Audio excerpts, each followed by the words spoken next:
आज से 5-6 साल पहले की बात है, मैं एक टीवी डिबेट में था,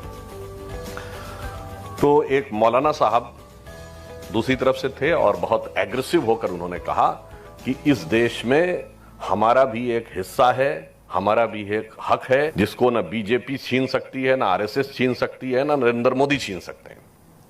तो मैंने उनसे कहा, मौलाना साहब, आप कह रहे हैं कि आपका हक है और आपका हिस्सा है, आपको याद ही नहीं कि आप खड़े कहां थे? मैंने कहा, जब ये देश आजाद हुआ तो लाल किले पर पहली शहनाई बजाई थी किसने? उस्ताद बिस्मिल्लाह खान ने।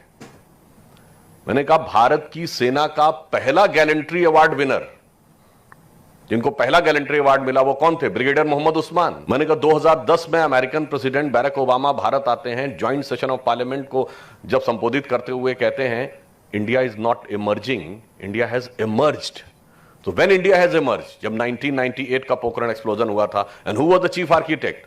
Doctor APJ Abdul Kalam. मगर आपने तो कभी देखा ही नहीं कि आप तो सबसे आगे खड़े थे और आप हक मांगने के नैरेटिव में आ गए।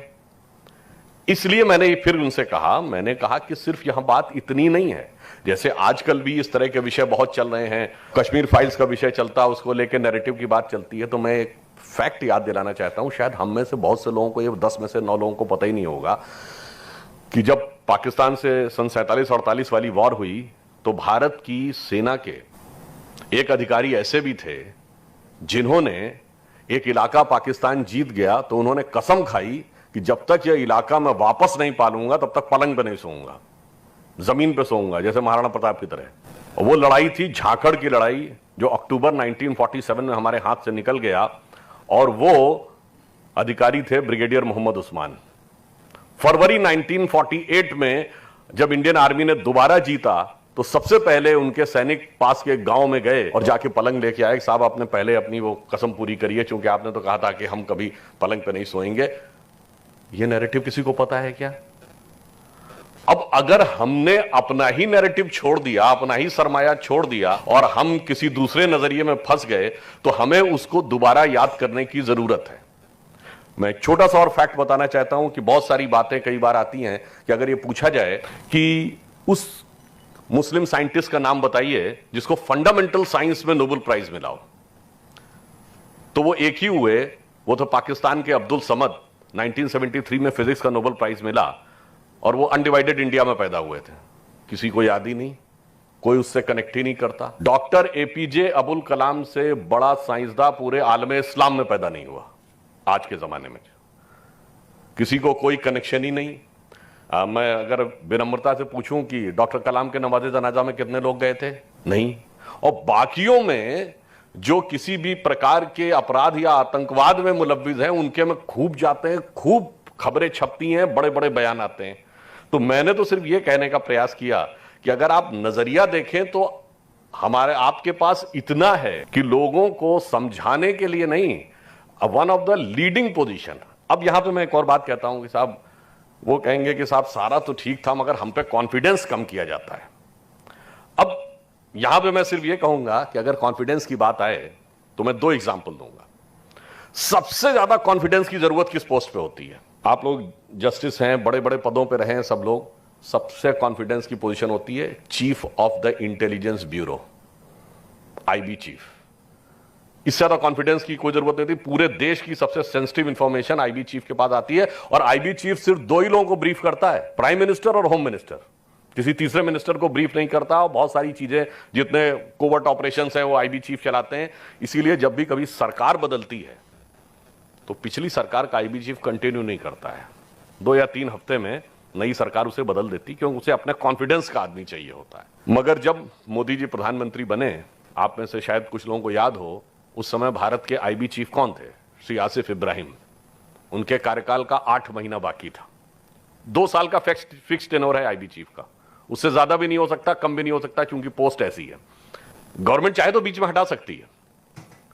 अब 8 महीने उन्होंने पूरी तरीके से कार्य किया, पूरे सम्मान के साथ। कभी आपने इस बात पे ध्यान ही नहीं दिया होगा कि मोदी जी की सरकार में आईबी चीफ मुस्लिम थे। अब आप ध्यान करिए, जब पोखरण एक्सप्लोजन हुआ था, यह पहला 98 का पोखरण एक्सप्लोजन था जो हुआ और अमेरिका को भी पता नहीं लग पाया। पहली बार ऐसा हुआ कि दुनिया में किसी देश ने एटॉमिक एक्सप्लोजन कर दिया और अमेरिका को पता नहीं लगा, वरना 74 में जब हमने किया था तो हमसे पहले, before the government of India announced, Russia ने भी अनाउंस कर दिया था और अमेरिका ने भी अनाउंस कर दिया था कि India has conducted atomic test. आप देखिए नॉर्थ कोरिया में होता है, चाइना भी करता है, तो उससे पहले अमेरिका बता देता है कि चाइना ने फलां जगह किया। यह ऐसा हुआ था, किसी को पता नहीं लगा और इतना गोपनीय, इतना कॉन्फिडेंशियल मिशन था। अटल जी के अलावा सिर्फ 2 लोगों को पता था, उस समय के हमारे डिफेंस मिनिस्टर श्री जॉर्ज फर्नांडिस और डॉक्टर एपीजे अब्दुल कलाम।